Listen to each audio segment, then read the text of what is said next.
Session के अंदर हम इवॉल्वेशन सरफेस की कमांड देखते हैं।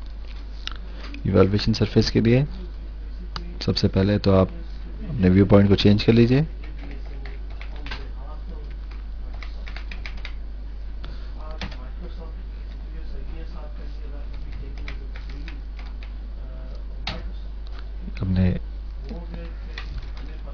आपने अपना व्यू पॉइंट अपना चेंज कर लिया। अब यहाँ पर हमारा टास्क है कि हमने वर्टिकली एक लाइन लगानी है, लेकिन यहाँ पर हमें उसके लिए अपने XY प्लेन को चेंज करना पड़ेगा।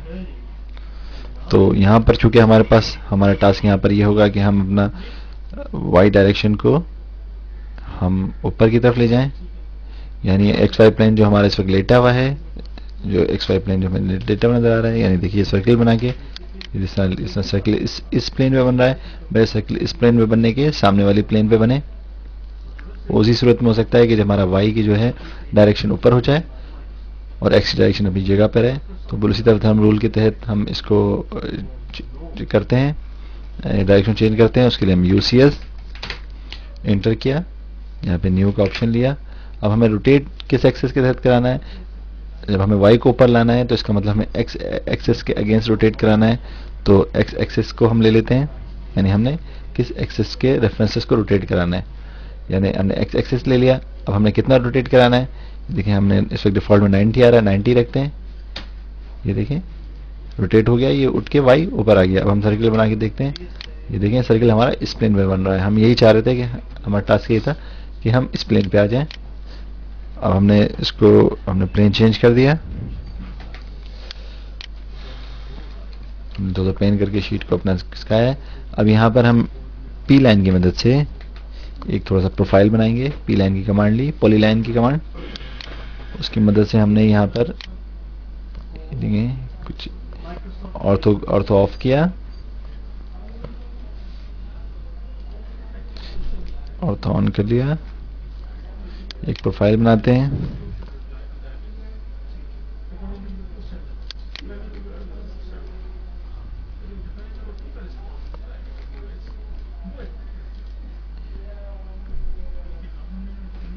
हमने पी लाइन की मदद से एक प्रोफाइल बनाया। अब एक सिंपल लाइन की कमांड से और स्नैप ऑन करने, एक सिंपल एक वर्टिकल लाइन लगा दें, इसको थोड़ा सा पैन करके नीचे ले आते हैं। ये आपने पी लाइन की मदद से एक पहले प्रोफाइल बनाया और उसके बाद फिर आपने एक अलग से एक लाइन लगाई। अब इसको हमारा टास्क ये है कि हमने इस लाइन को इस लाइन के रेफरेंस से रोटेट कराना है पूरा 360 डिग्री, तो ताकि एक हमारे एक सरफेस जनरेट हो जाए। तो उसको करके देखते हैं। उसको वो कमांड इस्तेमाल कहलाती है रिवॉल्वेशन सरफेस, REVSURF।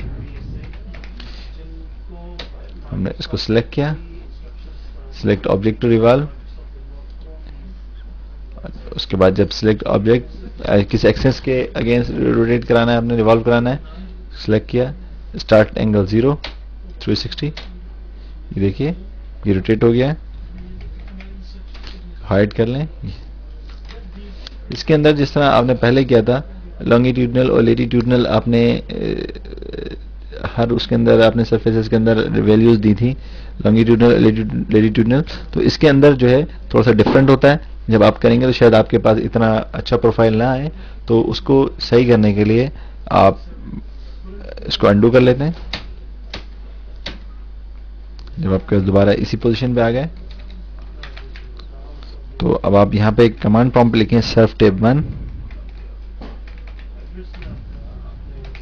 सर्फ टेब 1 SURF सर्फ टेब 1 एंटर किया। यहाँ वैल्यू 50 लिखी है, आपके पास शायद वैल्यूज 8 की या 10 16 की हो, तो आप जो है इसको हम कम कर लेते हैं, 25 कर लेते हैं। उसके बाद फिर दोबारा हम कमांड प्रॉम्प्ट पे लिखेंगे सर्फ टेब 2, यहाँ वैल्यू सर्फ टेब 2 की वैल्यू 6 की है, हम इसको जो है इसको 25 की कर लेते हैं, एंटर करते हैं। और अब हम रिवॉल्वेशन सरफेस करते हैं। सबसे पहले हमने जिसको रिवॉल्व कराना है और किसके रेफरेंस से रिवॉल्व कराना है, और स्टार्ट एंगल 0 और 360 डिग्रीज गाइड करते हैं। ये देखें पहले 50 वैल्यूज दी हुई थी, अब जो है वैल्यूज कम हो गई हैं, अब वैल्यूज जो हैं 25 हो गई हैं।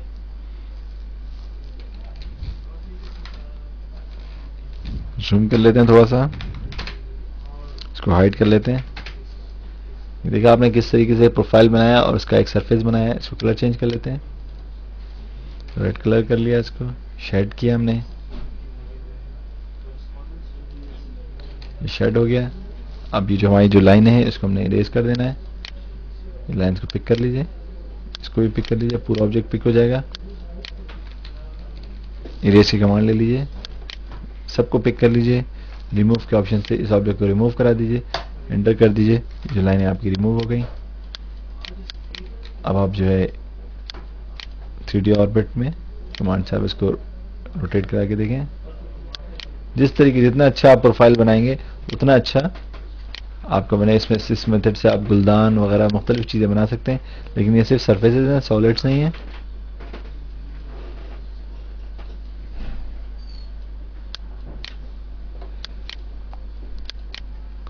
यहाँ से आप पकड़ के ग्रिप भी कर सकते हैं, ये देखें इस कमांड से 3D ऑर्बिट की मदद से।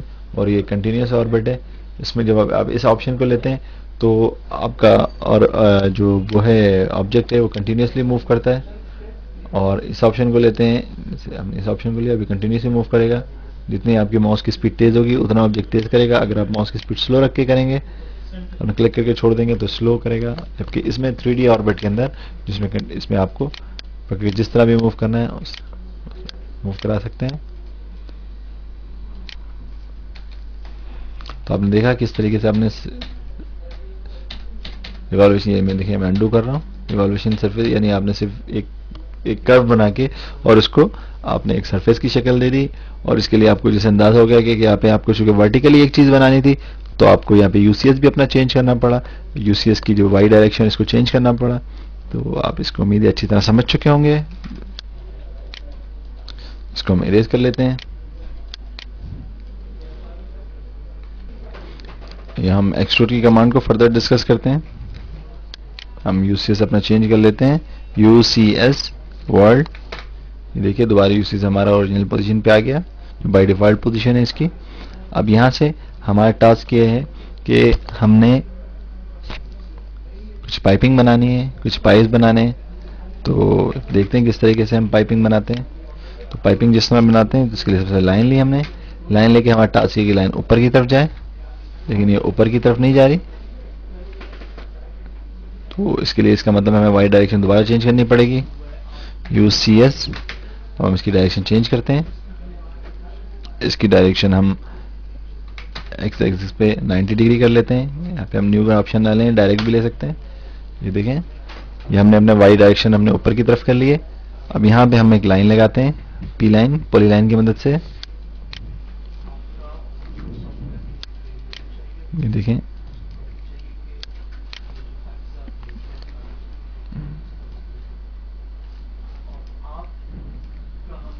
इफेक्ट ऑफ कर लेते हैं।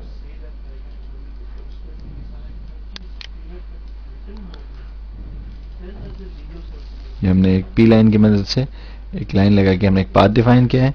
अब सर्किल बनाते हैं, लेकिन सर्किल बनाएंगे तो इस तरह बनेगा, लेकिन हम चाह रहे हैं अब सर्किल जो हमारा वो ग्राउंड पे जो है लेयर, ग्राउंड पे जो सरफेस है उस पर बने।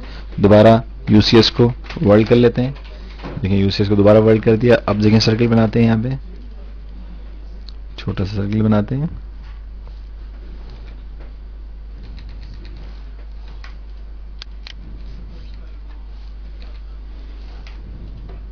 और उसने बंद कर लेते हैं, पिक करने में थोड़ा सा मसला हो रहा है। ये हमने सर्किल बना लिया। अब इस सर्किल को रीजन कर लेते हैं। रीजन की कमांड हम ड्रॉ से भी ले सकते हैं। हमने डायरेक्ट रीजन की कमांड ले ली। देखें, वन रीजन क्रिएटेड। उसके बाद हम इसको एक्सट्रूड कर लेंगे। एक्सट्रूड की कमांड ड्रॉ से ले लेते हैं। एक्सट्रूड की कमांड ली हमने। अब इस सबसे पहले हमने सिलेक्ट किया। उसके बाद यहाँ पर हम इसकी अक्सर हाइट दिया करते थे, लेकिन अब हाइट वाला ऑप्शन ले लेते हैं। हम पाथ का ऑप्शन ले लेते हैं। पाथ के लिए पी लिख के एंटर किया। अब सिलेक्ट एक्सट्रूजन पाथ, हमने इस लाइन को सिलेक्ट कर लें। देखिएगा थोड़ी देर में ही आपका ये पाइप बन गया। इसको हम सेलेक्ट करते हैं, इसका कलर चेंज करते हैं और इसको हम शेड करके देखते हैं, आपको अंदाजा हो जाएगा। ये देखिए आपने थोड़ी पाइपिंग की है, ये देखिए आपने मुख्तलिफ ये पाइप बनाया था मुख्तलिफ डायरेक्शंस का। इस तरीके से आप पाइप्स के अलावा डक्ट्स वगैरह, एसी वगैरह के लिए डक्ट्स या और मुख्तलिफ चीज़ें भी बना सकते हैं।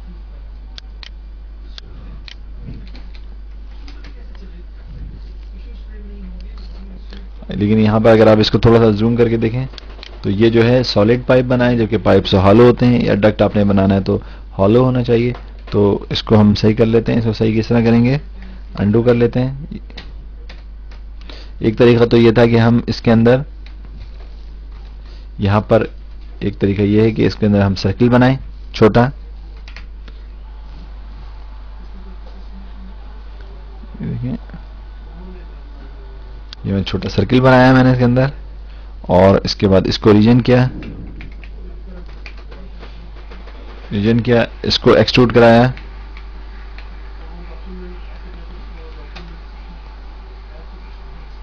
पाथ भी मैंने इसका ये डिफाइन किया, और उसके बाद इसको मैंने सबट्रैक्ट कर दिया।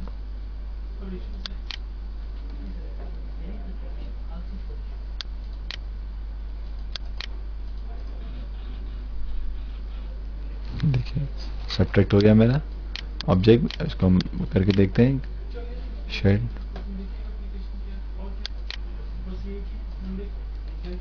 इसको हम देखते हैं जूम करके। देखिए अब आपको अंदाजा हो रहा होगा किस तरीके से पाइप के अंदर हमने होल कर दिया है इसको। जिस तरह हमने थिकनेस की चूंकि इसकी ज्यादा रखी थी इसलिए इसकी थिकनेस भी ज्यादा आई है, लेकिन आप बुनियादी तौर पर समझ चुके होंगे कि आपने किस तरीके से। एक तरीका तो ये था, लेकिन मैं इसको दोबारा अंडू कर रहा हूं। एक और तरीका, यानी हम पहले भी हम इसको देख सकते हैं कि जब हम अपना काम करें उसी वक्त हम रीजन से ही सबट्रैक्ट करा लें। देखें इसको अंडू करता हूं मैं। अभी हमारा जॉब इस पोजीशन में है,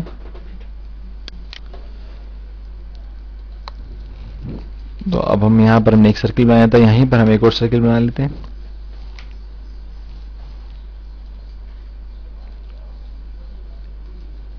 ये हमने गलत पॉइंट सेलेक्ट हो गया, दोबारा सर्किल लेते हैं और स्टेप बंद कर देते हैं। अब इसको रीजन बना लेते हैं,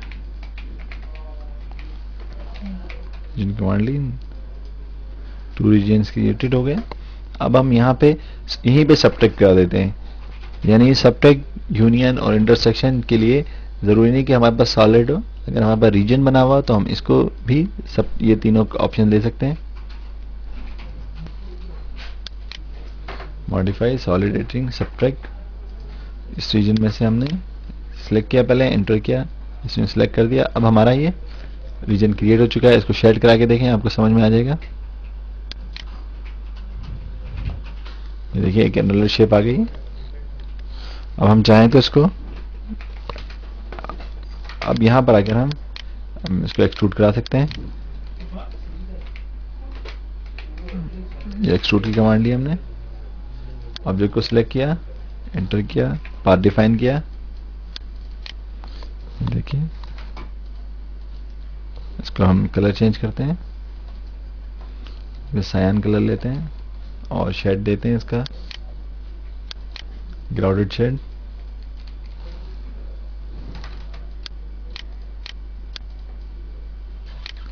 देखिए इस तरीके से आप अपने प्लांट की पाइपिंग या डक्टिंग वगैरह कर सकते हैं। जो हमारा पाइप बना हुआ है जिसको हम सेक्शन करके देखते हैं, यहाँ से स्लाइस करके, उसके लिए हम ड्रॉ में चले जाते हैं, स्लाइस की कमांड लेते हैं। स्लाइस की कमांड ली, सबसे पहले हमने ऑब्जेक्ट को सिलेक्ट किया, एंटर किया। अब यहाँ पर 3 पॉइंट वाला ऑप्शन लेंगे हम, इसको हम जूम कर लेते हैं थोड़ा सा। पहला पॉइंट हम यहाँ पिक करेंगे, सेकंड पॉइंट हम यहाँ पिक करेंगे और थर्ड पॉइंट हम यहाँ पे करते हैं और ये साइड हमें डिजायर्ड है, इसको वहां क्लिक किया। अब देखिए ये हमारा पाइप जो है बीच से सेक्शन हो गया है स्लाइस की मदद से, जैसा प्रोफाइल हमने दिया। देखिए आपको नजर आ रहा होगा पूरा पाइप बीच से कट हुआ है। हमने कोई बस ये बताना होता है कि हम स्लाइस किस पोजीशन से कर रहे हैं। क्योंकि हमने पूरे पाथ डिफाइन कराया हुआ था इसलिए ऑटोमेटिकली पूरा सॉलिड उस एंगल से कट हो गया।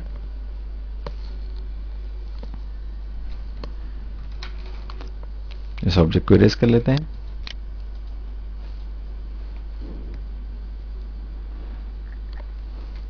अब इसको देख लीजिए किस तरीके से, अब आपको अंदाजा हो चुका होगा कि यूसीएस की कमांड किस कदर ज़रूरी है 3D में काम करने के लिए। तो इन दो कमांड्स को, एक यूसीएस की कमांड्स को और व्यू पॉइंट की कमांड्स को बहुत अच्छी तरह समझ लीजिए।